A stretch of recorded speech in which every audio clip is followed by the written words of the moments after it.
Wow, this is very crazy.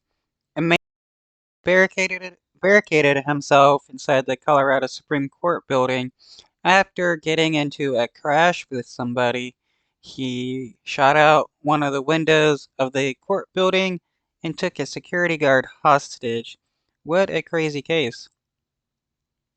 We're learning more after an armed man broke into the Colorado Supreme Court building overnight. Brianna Fernandez is live there now. Brianna, we know that they have we know that he held a security guard at gunpoint.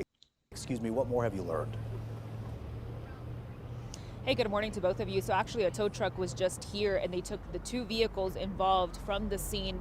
Those vehicles were right in front of the Supreme Court. Now we know that this all started around 1 a.m. this morning when police received reports of a crash involving two vehicles, and those were the vehicles that were just taken away from the scene. So let's show you some video from earlier when we arrived.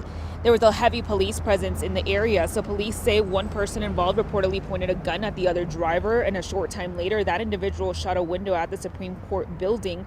So the suspect was able to enter the building and came in contact with an unarmed. Wow, it's crazy how the dude escalated it from just being involved into a car crash with somebody to shooting out a court building and taking a person hostage. Security guard from the Colorado State Patrol Capitol Security Unit.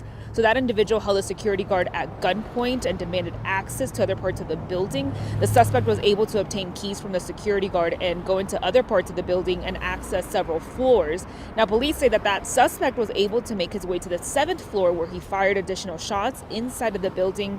And around 3 a.m. this morning, the suspect called 911 and surrendered. That man was taken to a local hospital and was also taken into custody. Now, CSP and DPD, they are treating this incident very seriously, but at this time they do not believe that this was associated with previous threats to the Colorado Supreme Court justices. Now, back out here live, you are seeing red police tape right in front of that Supreme Court building.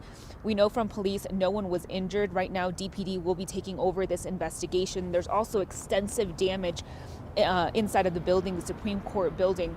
And also, if you're driving down 13th and Lincoln, we did see police officers blocking that area.